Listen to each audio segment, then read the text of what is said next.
নমস্কার বন্ধুরা, আজকে আমি আরেকটি ওয়াটার কালার টিউটোরিয়াল ভিডিও নিয়ে আপনাদের সামনে উপস্থিত হয়েছি। সবার আগে আপনাদের কাছে আমি ক্ষমা চেয়ে নিচ্ছি, কেন কি আমি বিগত কদিন আমি কোনো ভিডিও দিতে পারিনি আপনাদের জন্য। কারণ একটাই, আমার একটি ব্যক্তিগত কাজের জন্য আমি কলকাতার বাইরে ছিলাম, এর জন্য আমি সেইভাবে কোনো ভিডিও দিতে পারিনি। আমি আবার আগের মতন কন্টিনিউ ভিডিও নিয়ে আসবো আপনাদের জন্য। আপনারা অবশ্যই ভিডিওগুলো দেখবেন, ঠিক আছে? তাহলে আজকে আমি যেই কাজটা করব, যারা নাকি ওয়াটার কালার করেন বা ওয়াটার কালার করছেন, কালার বুঝতে পারছেন না, খুব অসুবিধা হচ্ছে, তাদের জন্যই কিন্তু আজকে আমি ভিডিওটা নিয়ে এসেছি। আমি আজকে মনোক্রমে কী করে ওয়াটার কালার করতে হয়, আর ওই মনোক্রম প্রথমে আপনারা যদি করেন তাহলে ওয়াটার কালার করতে আপনাদের কোনো অসুবিধা হবে না। মনোক্রম ব্যাপারটা কি? মনোক্রম হচ্ছে যে কোনো একটা কালার বা দুটো কালার দিয়ে ওয়াটার কালার করতে হবে, first tone, second tone, third tone.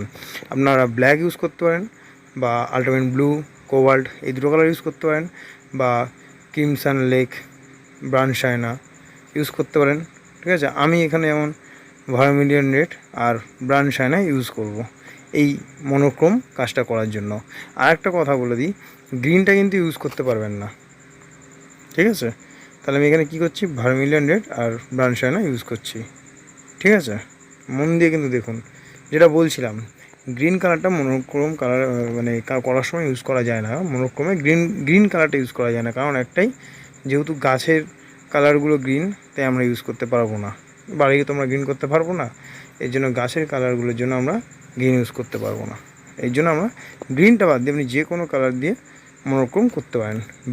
বেশিরভাগই ব্লু পার্টটা ইউজ হয়, রেড ব্রাউন শাইনার পার্টটা ইউজ হয়, বা আপনার ব্ল্যাক মানে ব্ল্যাক অ্যান্ড হোয়াইট ব্ল্যাকটা ইউজ হয়, ঠিক আছে? তাহলে এই কালারটা আমি করছি কী করে, first tone, second tone, third tone, আমি এই দুটো কালার দিয়েই করবো। কিন্তু মন দিয়ে দেখুন, কোনো স্ক্রিপ্ট না করে, তাহলে কিন্তু কিচ্ছু শিখতে পারবেন না। আর তুলি আমি এখানে একটাই ব্যবহার করেছি, 10 নম্বর রাউন্ড ব্রাশ। আমি আবার বলে দিচ্ছি, 10 নম্বর রাউন্ড ব্রাশ ইউজ করেছি। খাতা যেটা ব্যবহার করেছি সেটা বাফ কাটিস খাতা ইউজ করেছি আমি এখানে। আর রং যেই দুটো আমি ব্যবহার করছি সেটা হচ্ছে ভার্মিলিয়ন রেড আর হচ্ছে ব্রাউন শাইনা। আবার বলে দিচ্ছি, ভার্মিলিয়ন রেড আর ব্রাউন শাইনা। আর যে খাতাটা আমি এখানে ব্যবহার করছি সেটা কিন্তু বাফ কাটিসের একটা ভালো খাতা, ঠিক আছে? এই খাতাটার যে পেজটা আছে সেটা হচ্ছে 250 জিএসএম পেজটা, হ্যাঁ, পেজটার যে গেজ হয় সেটা 250 জিএসএমের, ঠিক আছে? আর আমি এখানে যে কালারটা ব্যবহার করেছি এটা কিন্তু আর্টিস্ট ক্যামেলের ওয়াটার কালার। আবার বলে দিচ্ছি, আর্টিস্ট ক্যামেলের ওয়াটার কালার, ঠিক আছে? তাহলে আপনারা কিন্তু ভিডিওটা পুরো দেখুন, স্কিপ না করে। আর একটা কথা, যদি ভিডিওটা আপনাদের ভালো লেগে থাকে তাহলে অবশ্যই কমেন্ট করে জানাবেন, বা কোনো অসুবিধা হলে সেটাও আমাকে কমেন্ট করে জানাবেন। আমি চেষ্টা করব আপনাদের হেল্প করার জন্য, যতটা পারবো অবশ্যই আমি করে দেবো আপনাদের হেল্প। আর ভিডিওটা অবশ্যই লাইক করবেন, আর চ্যানেলটা কিন্তু অবশ্যই সাবস্ক্রাইব করবেন। তাহলে ভিডিওটা পুরো দেখতে থাকুন।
পুরো ভিডিওটা দেখার জন্য আপনাদের অসংখ্য অসংখ্য ধন্যবাদ।